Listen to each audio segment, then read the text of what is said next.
ఒకప్పుడు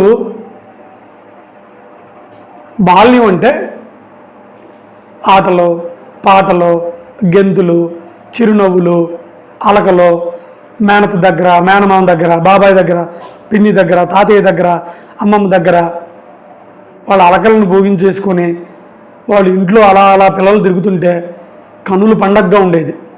సంక్రాంతి, మహాశివరాత్రి, క్రిస్టమస్ అన్నీ ఒకేసారి వచ్చినంత ఆనందంగా ఉండేది. ఇద్దరు పిల్లలు 10 ఏళ్ల లోపు పిల్లలు మన ఇళ్లలో ఉంటే. ఇప్పుడు పేరెంట్స్ దృక్పథం మారిపోయింది. ఇప్పుడు ఎడ్యుకేషన్ దృక్పథం కూడా మారిపోయింది.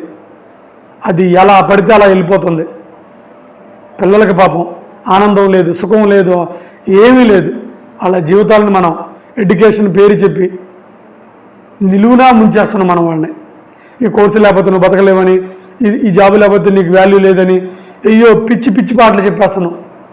ఇవన్నీ నేను ఎందుకు చెబుతున్నానంటే, చంద్రశేఖర్ గారని, వానపల్లి చంద్రశేఖర్ గారని తాడేపల్లిగూడానికి సంబంధించిన అతను, తూర్పుగోదావరి జిల్లా, మన కాకినాడ సర్పవరం దగ్గర ఓఎన్జీసీలో అసిస్టెంట్ అకౌంటెంట్కి పనిచేస్తున్నారు. Central government job, I think. 1,20,000 రూపాయల శాలరీ, కారు, ఇల్లు, అందమైన పెళ్ళం, అందమైన పిల్లలు, సుఖంగా ఉండే జీవితం. అతనికి 2 పిల్లలు, ఒకడికి 7 సంవత్సరాలు, ఒకడికి 6 సంవత్సరాలు. ఆ పెద్దోడు 1వ క్లాసు, చిన్నోడు యూకేజీ. ఇతను ఆ 2 పిల్లల్ని పాపం బకెట్లో ముంచేసి, నీళ్లున్న బకెట్లో ముంచేసి చంపేశాడబ్బా. అది తలుచుకుంటేనే బాధేస్తుంది. చిన్న పిల్లలబ్బా, అలా నవ్వుతే మనకి ఎంత ఆనందంగా ఉండేది, వాళ్ళు ఏడ్చినా ఆనందంగా ఉంటారబ్బా. చంపేశాడు. అతను చనిపోయాడు. ఇంతకీ వివరాల్లోకి వెళ్దాం. వివరాలు ఏంటంటే, ఇతను చెప్పే కదా ఓఎన్జీసీలో ఎంప్లాయ్ అని. అయితే ఇతను ఏం చేశాడంటే, మొన్న హోలీ పండగ కదా, భార్యని పిల్లల్ని ఇద్దరం తీసుకొని ఇతనిది ప్రీప్లాన్డ్గా పిల్లల్ని చంపేశాడు. అది ఇంకా ఎంత బాధ చేస్తుందో. ఆ 2 పిల్లల్ని, తన భార్యని తీసుకొని తన ఆఫీస్కి వెళ్ళాడు. మన దగ్గర అక్కడ హోలీ పండగ జరుగుతుంది రమ్మని. సరే వెళ్ళిపోయి భార్యని అక్కడే పెట్టి, మీరు ఇక్కడే ఉండండి, నేను వెళ్ళి పిల్లలకి టైలర్ దగ్గర బట్టలు ఆయుధాలు కొనిపించి పిల్లల్ని తీసుకొస్తాను, మరి స్కూల్ యూనిఫామ్ కావాలి కదా, ఏదో చెప్పాడు. సరే ఆవిడ వెళ్ళమంది. తండ్రి కదబ్బా, అసలు తండ్రి అంటే ఒక అండ, ఒక కొండంత బలం. ఆయన చూస్తేనే మనకు ఆనందం. అట్నే పిల్లలు వెళ్ళిపోయారు. పాపం వాళ్ళు గెంతులు వేసుకుంటా బండికి, బైక్ ఎక్కి పాపం వెళ్ళిపోయాక అక్కడ మనం డైరెక్ట్గా ఇంటికి తీసుకుపోయి పిల్లలకి కాళ్ళు చేతులు, చిన్నపిల్లలు కదబ్బా, పాపం వాళ్ళు తండ్రి ఏం చేస్తున్నా, ఏంది నాన్న, ఏంది డాడీ ఇలా చేస్తున్నామని అడగలేరు పాపం. అది తలుచుకుంటే ఎంత బాధ చేస్తుందో. కాళ్ళు చేతులు ఎందుకు కట్టేసి ఆ బకెట్లో వాళ్ళని తల నీళ్ళలో ముంచేశాడు. 2 చనిపోయారు. తర్వాత ఈ చంద్రశేఖర్ గారు కూడా ఊరేసుకొని చనిపోయాడు. అసలు మనం దాన్ని ఊహించలేం ఆ బాధ. సరే, ఇక్కడ భార్య ఉంది కదా, ఆవిడ మరి ఏంది ఈయన ఇంకా రాలేదని ఫోన్ చేస్తే అతను ఫోన్ ఎత్తలేదు. ఒక 2 అవర్స్ తర్వాత ఈవిడ వెళ్ళిపోయారు. ఇంటికి వెళ్ళి చూసేలకే ఘోరం. గుండె ఆవిడ ముక్కలైపోయింది.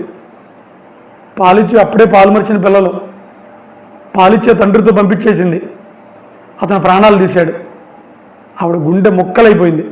ఆవిడ గుండె కోత ఎవరు తీరుస్తారు? సరే, పోలీసులకు ఫోన్ చేస్తే తలుపు పగలగొట్టి లోపలికి ఎంట్రీ అయ్యారు. తీరా చూసేలా పక్కన లెటర్, ఆ మంచం మీద లెటర్ ఉంది. ఆ లెటర్ చదివితే షాక్. ఈ లెటరే ఎడ్యుకేషన్ సిస్టాన్ని, పేరెంట్స్ని, థాట్స్ని దోషగా నిలబెడుతుంది.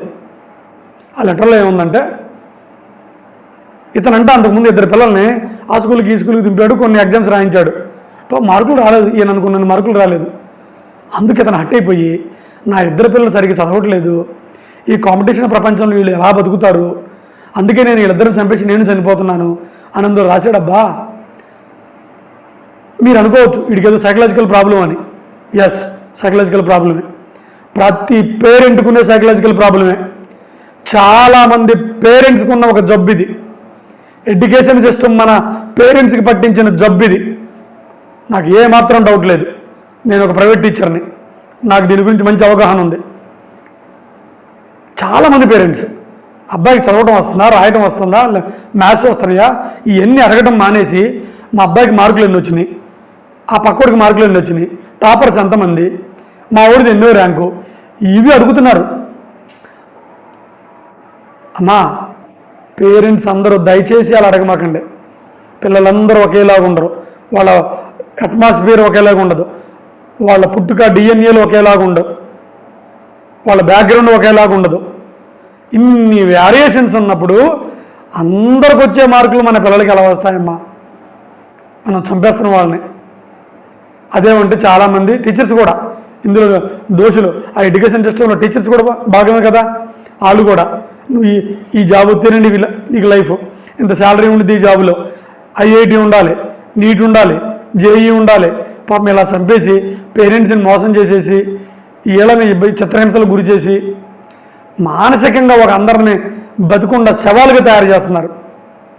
అసలు ఆ రోజుల్లో చదువులు అంటే ఏముందబ్బా అని చక్కగా ఆడతా పాడుతూ ఉండేవాళ్ళం. ఇప్పుడు పిల్లల్ని పాపం వాళ్ళని మానసిక వేదన గురి చేసి ఆ బ్యాగులో ఎన్ని పెట్టేసి బస్సులో ఎక్కేసి లోపల పడేస్తున్నాం. అక్కడ పోయిగా టీచర్స్ వాళ్ళని చిత్త కుట్టు కొట్టేస్తారు. పాపం వాళ్ళు అరుపులు, ఏడుపులు, కేకలు. వాడికి స్కూల్లోకి వెళ్తుంటే ఒక నరకంలోకి ఎంటర్ అవుతున్నట్టు ఫీల్ అయిపోతున్నాడు. అందరు స్టూడెంట్స్ గురించి అని నేను చెప్పట్లా, ఎవరు ఫీల్ అవుతారో వాళ్ళ గురించి చెబుతున్నాను నేను. వాళ్ళ భయాన్ని ఎవరు తీర్చగలరు? పేరెంట్సా? వాళ్ళు తీర్చలేరు, వాళ్ళు రాక్షసులా తయారైపోయారు. సేమ్ మన చంద్రశేఖర గారికి కూడా అదే పిచ్చి పట్టింది, ఎడ్యుకేషన్ పిచ్చి పట్టింది, పిల్లలు బాగుండాలని పిచ్చి పట్టింది. నేను పిచ్చాను ఎందుకన్నానంటే పిల్లలు బాగుండాలని కోరుకోవడం మంచిది, కానీ వాళ్ళు ఏదో చేసేయాలా ఆ వయసులోనే.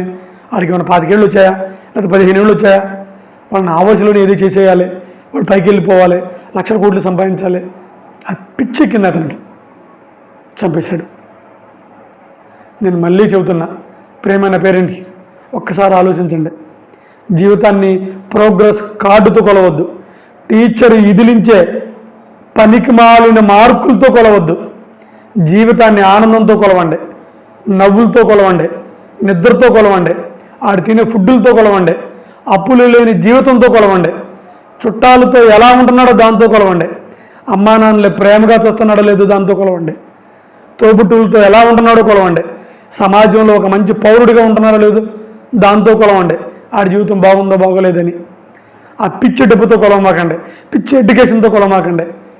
ఇలా చేస్తే రాబోయే నా తరం, నా భారతదేశంలో ఉన్న స్టూడెంట్స్ అందరూ సగం మందికి పైగా ఇలా డబ్బు సంపాదించి ఏటీఎం మిషన్లుగా తయారవుతారే కానీ మనసు పరిపక్వత చెందిన ఒక అద్భుతమైన మనిషిగా తయారు కాలేరు.